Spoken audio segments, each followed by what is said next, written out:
Discarded by way of manifestation. There is no rule about that. You have to get the opinion of the members. You have to get the opinion of the members. So you get your members. Yeah, of course. Let the members later, please. Discarded by way of manifestation. There is Yeah, no but rule of about course, that. you have to get the opinion of the members.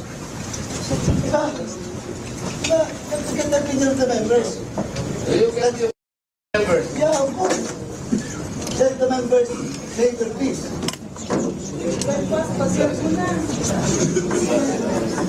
Tapusin mo muna. Hindi mo ba tayo nagsimula? Kasi simula lang natin Eh, dapat kung nagsimula tayo. Madam Chair, suggestion lang. Kay motion, si Candel, magtanong ka kung may objection. Pero ma-object na deliberation. Para ma-deliberate. Yun. Let's follow the procedure. Pagdating tayo ng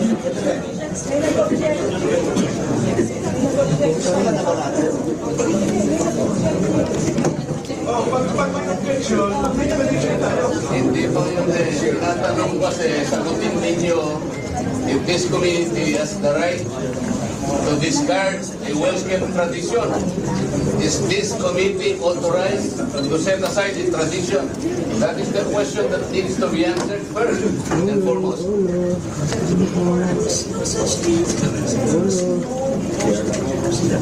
Pwedeng pitutin yung mic. Nagtatanong po ako ba? Incidental na. Incidental na. Wala, wala papasok sa mic natin. To you, a long-standing, time-honored tradition. Ang tinatanong ko po, tradition po natin ito eh. Ang problema ay marami dito na yung point kaya hindi nila alam yung tradition. I am saying, Madam Chair, this was a tradition well kept for so long a time. Follow the rules. We could have a motion introduced by a member, but it was an objection earlier. Bago po yung Yes, but sabi din, I was asking for an answer. the answer is, The answer niya is the tradition of Sabi ko merong tradition, pinapaliwanag ko na sa inyo. Ang tinatanong ko, Sinasabi ko lang. Dapat isundin mo na. Kasi kung nagsagot, nagmusin na. Kasi nga eh.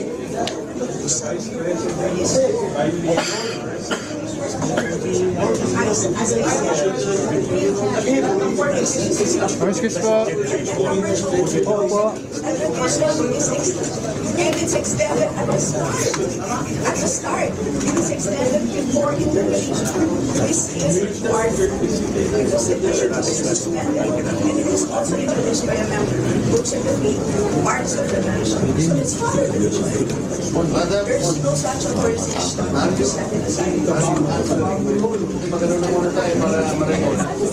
Para ma-record.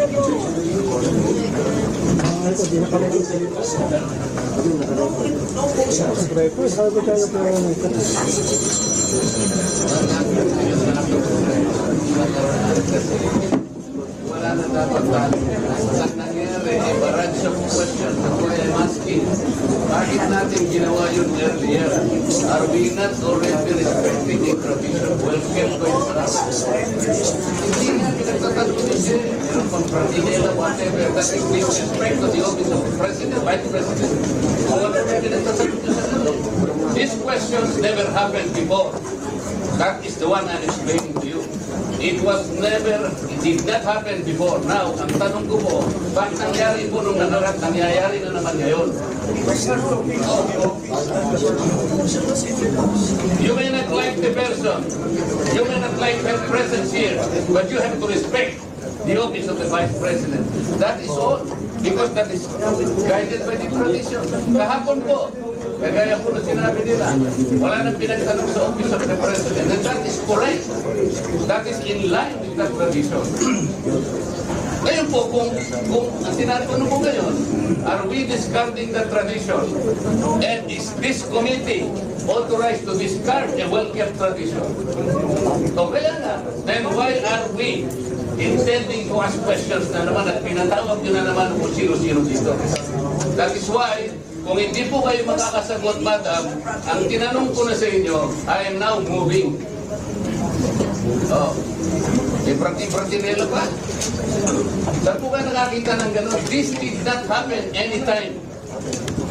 Pagpaglabing, bikas taong ko na po ito. Alam nyo, Madam Stella, I was already here when the Vice President was Nonini Castro, or the Vice President was Binay, when Vice President... But you were also here in the last hearing. No motion was introduced. Yun na nga, kasi question na kagad eh. Walang man lang... We can read the records. We did not introduce. Sana may motion siya ngayon.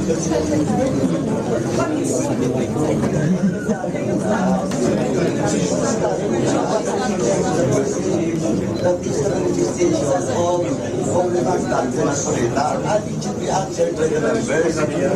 Motion, then after that, Nasolita will vote that motion. Hindi ba ka nasagot eh? Will you let it just Nasolita to speak? And then move on to the motion? Sagutin muna. Sagutin muna. But have a member. Or you move a motion, parliamentary. The rulings of the chair form part of the procedure. So, you have to answer the issue. Sagutin muna. Then saka mag-move.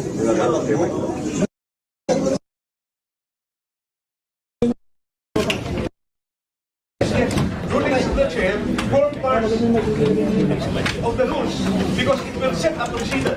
So if we will set a procedure now that we are discarding traditional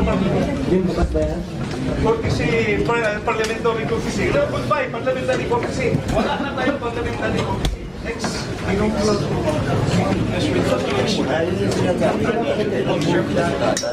Dapat members answer your query or your manifestation. Then after that, Chairman na tinatanong ko, pira naman na ako.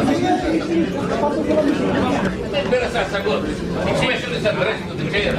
Why would the members answer that? so we don't have the authority to Pero speak. kung naman yung pinagsasabi. Hey, why the chairman only speak? Di ba kami pwede salita? We are also member, we just the same. Tandaan mo yun. Alam mo yun. Can the vice chair cannot answer your query if he has to answer? Pwede. Pinag-uusapan natin ang chairman ang sasagot. No, no. Not only the chairman. Bakit magsasalita ng ganyan? Pero bakit? Hindi nagsalita na kayo. Kaya naman ito report. Hindi pwede magsalita yung iba. Hindi pwede yung chairman lang. Di ba? Di ba? Pwede mo yung dati. Sa parliamentary procedure in the House that the members cannot speak. Pwede. Di ba?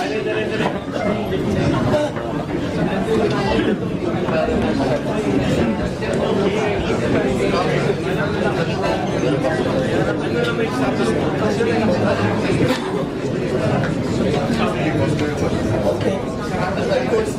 Ano yun, ang chairman